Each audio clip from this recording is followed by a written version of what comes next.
you've kind of transitioned into another level of your career, owning multiple businesses. I see you doing a lot of entrepreneur conferences and investing in yourself. Do you see another tech phase happening or another big jump? I don't know if we're kind of there and it's just tweaking now, or if you're hearing things, because you've got your finger on the pulse a lot more than we do probably. I would say that our industry is doing pretty good in the technological front right now. We're in a pretty good place. We've finally caught up with the majority of the world, which is great. And again, going back to that competition, like I love the fact that there's multiple deal submission platforms and CRMs that Canadian mortgage brokers get to choose from, because it's just going to continuously create this competitive nature that's going to continue to push everybody to just improve. So we need that, and that's awesome. Now, is there another evolution? I think what everybody's talking about right now is the artificial intelligence component and how that can be integrated into your business. And there's so many cool ways that people are already integrating AI into their businesses, and that's just starting to scrape the surface. But outside of that, I think that the next big piece as well is the open banking, and how exactly is that going to impact the brokering space. I'll tell you from a positive side for Canadian finance, broker channel, bank channel, you name it, it's going to drastically reduce fraud, like drastically. And there's a lot of fraud for shelter, particularly right now with rates really high and costs really high.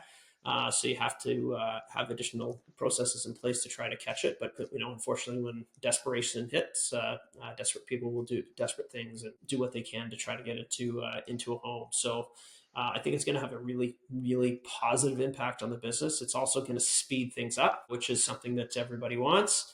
But I really, truly think that we've got a long, long, long way to go to the point where you submit an application and everything's ready to close in 48 hours with a lawyer.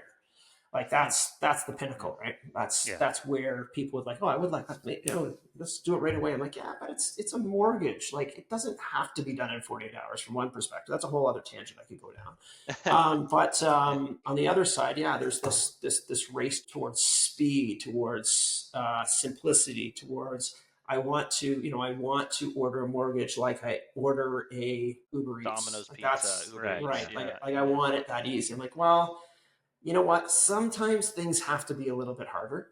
And a mortgage is one of those things that probably should be. When you're spending that kind of money on a house and financing that much, there should be some additional steps, some additional levers. Like there should be extra stuff that you do. But that being said, I think that our whole lending space has to go through a drastic evolution as to how they're qualifying people and what they're qualifying them on, which then relies on so many different components of the financial system, everything from regulatory to credit to the different formulas that we're using for determining risk. Like if they were to scrap everything that we're using now, is a wild and crazy idea, but if you were to scrap GDS, TDS, credit scores, everything, and came up with a completely new model to determine who is going to actually pay their mortgage payments on time. Because that's all it is.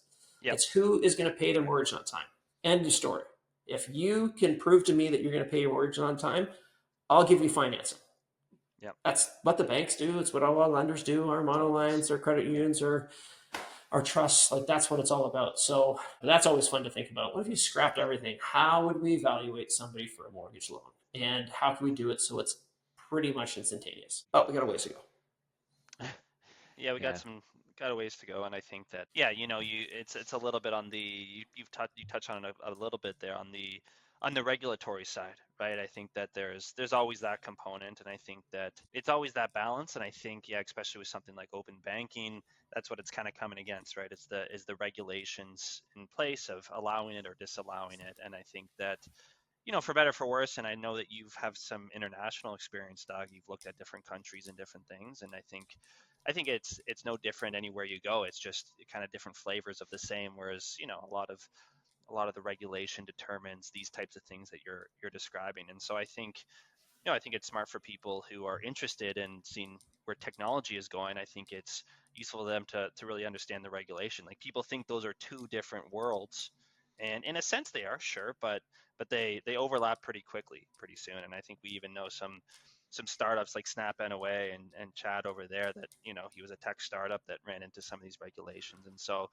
I think for anyone who's listening, who's interested in mortgage tech, I think it's worth it for them to also kind of get their ear to the ground of these types of things that, Doug, you've been talking about, like open banking and on the regulatory side, because there is that connection, even though it might not be apparent on the surface. Look outside of the country. Like, don't Yeah. limit yourself to. It's one thing that I've really spent a lot of time on in the last few years is educating myself on what's happening outside of the country in the mortgage space, what's happening inside of the country and outside of the country in completely different industries, and see what we can learn and adopt from what other people have already done or accomplished or are trying to do. So I think Canadians typically kind of pigeonhole ourselves to just what's available in Canada, which is a start. And we apologize for it. Yeah, that's right. Yeah, Right? it's always But sorry you really, and please and thank you. Yeah. yeah, and just open your horizons, learn a little bit differently. There's a lot to be learned within the Canadian mortgage industry, and I guess I've been around it long enough that I'm like, not that I've learned everything, because my goodness, it's always changing. But it's been really fresh to learn what's happening outside of Canadian mortgage space and outside of the industry itself, just to think a little bit differently.